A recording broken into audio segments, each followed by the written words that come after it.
Congo Avenir. Mboka ya Bakongo.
En effet, l'opposition républicaine congolaise, par nous représenter, salue cette initiative de son Excellence Monsieur le Président de la République de faire un appel à toutes les forces vives de la nation afin de pouvoir créer la cohésion nécessaire en ce moment pour mettre fin à l'insécurité, à la guerre d'agression dont est victime notre pays. Nous sommes donc nous satisfaits de ces consultations qui sont menées des mains des maîtres par son conseil spécial, le professeur Ebérandé Kachmi. C'est à ce titre que nous, en tant que leaders de l'opposition républicaine congolaise, nous sommes venus répondre positivement à son appel. Pour nous, il faut d'abord écarter la problématique du partage de postes de responsabilité. Parce que le pays est en danger, il est plutôt nécessaire que nous nous concentrions sur des solutions structurelles qui nous permettent de sortir de cette situation de crise. Et c'est pourquoi nous avons suggéré en lieu et place du gouvernement d'union nationale qu'il soit plutôt mis en place un gouvernement d'ouverture. Ouverture parce qu'il peut y avoir des compatriotes talentueux épris du patriotisme qui puissent accepter justement de servir la République en cette période de crise. Et qu'il n'est pas question aujourd'hui de tourner autour des critères comme celui lié au poids politique. Parce que nous devons régler une situation inédite. C'est la guerre qui sévit dans la partie est du pays. Les critères qui doivent prévaloir, c'est donc la compétence, le patriotisme et surtout la loyauté envers la République. Et de ce point de vue, le plus important, c'est de maintenir, je veux dire, l'architecture gouvernementale actuelle, avec la première ministre actuelle, Judith Suminwa, mais ajoutée par des réaménagements techniques, quelques membres, pour ne pas casser l'élan du travail qui se fait déjà. Sinon, nous allons passer de l'éternel recommencement à l'éternel recommencement. Ça ne sert pas le pays. Ici, il ne s'agit pas de la politique des hautes toits des lacs que je m'y mette. Je pouvais dire, oui, en tant que chef de file de l'opposition, il faut plutôt me nommer moi Premier ministre, etc. Mais ce n'est pas ça le plus important. Ce n'est pas ma personne qui pourra résoudre la question d'insécurité qui est à l'est du pays. Il faudrait plutôt qu'ensemble, nous puissions fédérer nos forces pour pouvoir créer une cohésion forte en interne qui nous permette de bouter dehors, hors de nos frontières, l'ennemi qui nous a agressés, l'ennemi qui nous a envahis. Comme je l'ai dit, il s'agit des réaménagements techniques que nous proposons. Ça veut dire en gardant la structure actuelle. En lieu et place des pensées que c'est en faisant un gouvernement des 100 membres que les problèmes seront résolus, ou des 30 membres, là n'est pas le problème. Donc le problème de l'insécurité à l'est du pays est d'ordre patriotique d'abord. Nous devons comprendre que le pays est en danger et que nos égos doivent céder place au patriotisme et à la loyauté envers la République. Savez-vous, lorsque un serpent entre dans une maison et trouve parents, enfants en train de se disputer, de se chamailler, je pense que le réflexe normal et naturel, c'est que les membres de famille se fédèrent pour pouvoir tuer les serpents et par la suite revenir sur leurs disputes pour en trouver une solution. Et donc nous sommes exactement dans la même situation. Il ne faudrait pas dire moi je veux pas tuer parce que tel m'a insulté, etc. J'en appelle donc ici au sursaut patriotique, surtout des compatriotes et frères et sœurs de l'opposition, de la société civile qui hésitent encore. Ça ne sert à rien de pouvoir externaliser nos problèmes. Ici est le lieu et le cadre par excellence pour que nous puissions discuter et formuler des propositions concrètes. On ne réglera pas le problème de l'insécurité à l'est du pays en faisant la politique de haute-toi dès là que je m'y mette. Parce que ceux qui vont également partir pourront être frustrés. Donc c'est pas ça le problème. Donc nous allons alors aller de frustration en frustration. Il faut nous regarder en face pour nous dire la guerre qui sévit à l'Est nécessite la cohésion et que des propositions, s'il y a, autant mieux venir les déposer auprès de l'envoyé spécial du chef de l'État à cet effet.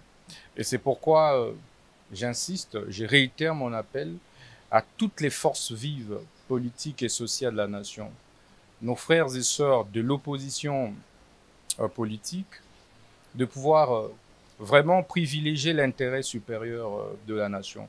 Parce que si l'ennemi venait à nous arracher toute la République, nous ne saurons plus où faire l'opposition et nous ne saurons plus où gouverner.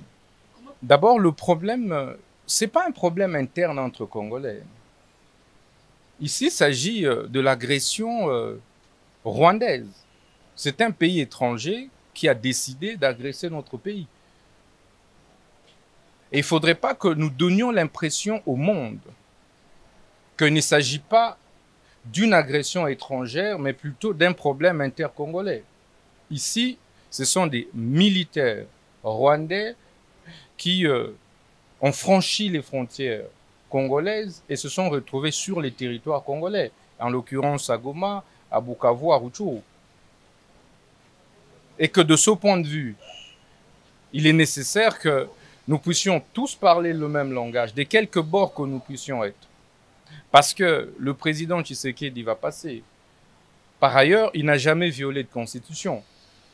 Il n'a jamais violé de loi. Il n'a jamais déclaré qu'il ferait 100 ans au pouvoir. Il n'a jamais dit qu'il n'y aurait pas organisation des élections dans le prochain quinquennat. C'est pour dire en réalité que l'appel du président de la République répond à l'impératif de trouver la paix dans la partie du pays, de trouver donc à travers cette quête de la paix une fédération, une synergie de force, que nous puissions tous nous transcender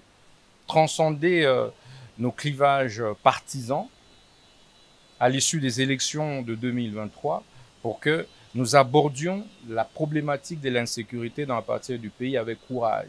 Je rappelle que c'est une question qui ne date pas d'aujourd'hui. ça fait plus de 30 ans que la partie est du pays vit ce type d'incursion et d'insécurité. Ça fait plus de 10 millions de Congolais qui en sont morts. Donc, à un certain moment, nous devons afficher un sens élevé des responsabilités. Et c'est pourquoi je ne pense pas que ce cadre soit celui qui soit destiné en réalité à aborder la problématique du partage de postes. Parce que ce n'est pas en changeant la première ministre que la paix va automatiquement se rétablir dans la partie du pays. Ce n'est pas en changeant les ministres d'État, ministres de la Justice et garde de sceaux que je suis, que la paix va se rétablir automatiquement dans la partie du pays. Donc, le problème de l'insécurité à l'Est est beaucoup plus transversal, et beaucoup plus multiforme et beaucoup plus profond que ça. Et ça nécessite un minimum de conscience collective. Et cette conscience doit interpeller les uns et les autres. Ça ne veut pas dire que c'est en changeant de format de consultation que la paix va revenir à l'Est. Il faut plutôt savoir quel est l'agenda de l'agresseur. Comment ensemble nous pouvons d'abord le bouter hors de nos frontières pour que, éventuellement, s'il y a des assurances qui doivent être données sur tel ou tel aspect des choses en interne entre Congolais, le soit donné entre nous. Mais c'est pourquoi le président de la République a initié ces consultations. Nous pensons qu'à l'état actuel des choses, le peuple congolais attend que nous puissions, nous acteurs politiques, de l'opposition comme de la majorité, de la société civile, trouver définitivement des solutions structurelles aux problèmes d'insécurité. Et non apprendre que nous nous réunissons pour que, 50% des membres du gouvernement soient accordés à l'opposition, 50% à la majorité, ou 40-20 sociétés civiles. Ça, on va une fois de plus retomber dans les mêmes erreurs du passé. Il est plus que temps que nous ne puissions pas nous laisser distraire par nos appétits de pouvoir, par nos appétits des positionnements personnels. Il est temps que nous puissions consolider les acquis, ce qui est là. Est-ce que la guerre qui sévit à l'Est a commencé avec le gouvernement actuel? Non. Est-ce que la solution, justement, c'est de pouvoir dire on se retrouve, qu'on donne tel ou tel poste à l'opposition politique? Nous disons non. Ça... Merci beaucoup, madame. C'est Maître Jean-Noël Ompempe-Kila. Je suis cadre du Fonds commun pour le Congo. Et c'est toujours moi qui conduis cette grande délégation des cadres des jeunes du Fonds commun pour le Congo. D'abord, merci beaucoup pour la question, madame. Je pense que non, ce qui nous motive davantage, d'abord, c'est la passion du Congo. Ce qui compte, c'est beaucoup plus, c'est notre pays. Comme vous le savez très bien, nous sommes une plateforme politique de son Excellence Joseph Kabila Kabange, et que nous avons décidé, avec certains, les amis, des cadres comme jeunes, de pouvoir répondre de manière positive à l'appel de son Excellence Monsieur le Président de la République. Comme vous le savez très bien, notre pays, nous sommes en pleine guerre.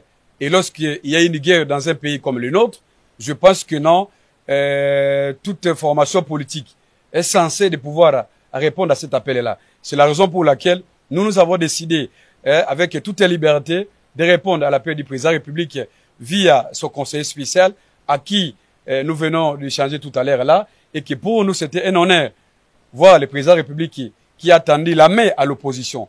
Et cette main tendue là, ce n'est pas une faiblesse, c'est parce que nous avons des problèmes, c'est parce que nous sommes en guerre, et qu'il y a nous comme l'opposition, nous comme le Fonds commun pour le Congo, nous poussons également contribuer via nos propositions dans le gouvernement de l'Union nationale. Merci beaucoup, madame. Je pense que non, nous avons évoqué beaucoup de questions avec les conseils spéciaux. Ce qu'il est vrai, comme vous le savez très bien, pour nous, les Fonds communs pour le Congo, la priorité, c'est d'abord comment récupérer nos territoires. C'est très important. Ce n'est pas normal que non, 64 ans après, notre pays puisse être saboté, menacé jusqu'à ces points-là. Voilà pourquoi nous avons insisté sur ce point que non, nous voulons un gouvernement capable de mettre fin à la guerre. C'est très important. Nous ne voulons pas un gouvernement où nous voyons les gens, certains ministres passent tout le temps de faire du populisme. On n'a pas besoin de ça. Ce que nous voulons, c'est quoi? Nous voulons un gouvernement capable de répondre d'abord, donner les Congolais la paix, donner les Congolais l'unité nationale, et enfin, comment résoudre les problèmes sociaux. C'est très important. Parce que nous sommes un pays. Nous avons besoin de l'unité nationale. Nous avons besoin de tout le monde. C'est la raison pour laquelle nous avons décidé de dire oui à l'appel du président de la République. Merci beaucoup, madame. Je pense que notre message est simple. Ceux qui refusent l'appel du président de la République, soit vous soutenez les Rwandais, soit vous êtes pour la balkanisation du Congo. C'est ce que nous pensons. Parce que nous savons très bien que non, le pays a des problèmes. Et que cet appel-là doit avoir les résultats de tout le monde. Je ne comprends pas que non, ce qui nous unit pour le moment, c'est d'abord le Congo. Si certains refusent, c'est pas pour quelle raison, par exemple? Parce que nous qui sommes venus aujourd'hui, nous sommes répondus à l'appel du président lui. Parce que nous pensons que nous, avec nos propositions, avec nos idéaux, nos idées dans le gouvernement ici, eh bien, je crois que nous trouverons des solutions. Donc, j'invite humblement M. Moïse Katumbi, il y a Martin Fayoulou, il y a également M. Matata Mpognon. Je crois que ce sont des figures déjà bien connues. Et que nous avons des problèmes, nous avons l'intérêt de tout le monde. C'est très important que non, au lieu de refuser, nous sommes là, nous avons été récits, nous avons échangé en toute liberté avec les conseils spéciaux. Et nous estimons que non, à travers nous comme les jeunes, je pense que non, d'autres leaders là, et surtout les jeunes également, eux aussi, vont saisir l'occasion. C'est très important. Mais également sur notre autorité, Moïse Kabila Kabange. Lui, il va venir comme une personnalité politique, c'est pas interdit à lui. Voilà pourquoi je lance un message patriotique. Je demande à ceux qui pensent que non, notre autorité morale ne peut pas répondre à l'invitation. Ça, c'est faux. Parce que le combat de Kabila, c'est d'abord la passion du Congo. Et que lorsque le Congo a des problèmes, eh bien, écoutez, le moment est venu pour l'ancien président de la République, lui qui a organisé les élections en 2019, en 2018, pour que nous ayons l'alternance politique, il a aussi intérêt de porter sa contribution. C'est très important, madame. S'il vous plaît, cher ami, vous savez, nous ne pouvons pas répondre à ce genre de questions. Ce qui est important, c'est d'abord le Congo. Vous savez que l'FCC, jusqu'à peu du contraire, après l'événement que je ne vais pas encore rappeler ici à votre micro ici, je crois que nous sommes à un comité de crise. Vous pensez que non, les gens qui sont dans le comité de crise peuvent avoir le courage ou bien le pouvoir juridique de sanctionner les autres? Donc c'est un non-événement. Moi qui vous parle, je crois qu'en 2022, nous avons participé avec mes collègues ici, nous étions à Kingakat, avec l'autorité morale. Donc, ce qui se passe dans les réseaux sociaux, c'est normal, mais ce qui compte, c'est d'abord le Congo, madame. D'ailleurs, pour votre information à la fin, nous sommes venus ici, Kabila Kabange, il est au courant de ça. Avant toute chose, j'aimerais bien rendre hommage à Dieu, maître des temps et des circonstances, qui a rendu possible cette rencontre. Mais après Dieu, il y a aussi des hommes. Le président de la République, qui a fait un appel pathétique, patriotique, politique, pour dire que notre maison commune brûle. Je suis venu ici en qualité de président de CONADE. CONADE, c'est les conservateurs de la nature et démocrates. C'est un parti écologique, on peut dire. Mais je voulais, par rapport à cette question, je voulais fixer les esprits que je ne fais pas la politique des procurations. J'ai fait la politique des convictions. La politique n'a de sens, de consistance et de substance lorsqu'elle lèvre pour la nation. Et la nation congolaise est en péril aujourd'hui. Notre maison commune brûle. Le bijou des familles, notre patrimoine commun, on ne peut pas les brader. Voilà pourquoi lorsqu'il y a une main tendue, le président de la République, ceux qui me suivent dans mes écrits, dans mes déclarations, j'ai toujours demandé à ce qu'il puisse y avoir un fonds intérieur pour faire face à l'agression. C'est vrai, ces amis-là qui nous agressent, le président de la République les qualifie de l'opposition armée. Mais derrière, nous savons tous qu'ils sont soutenus par un pays, les Rwandais, pour les citer.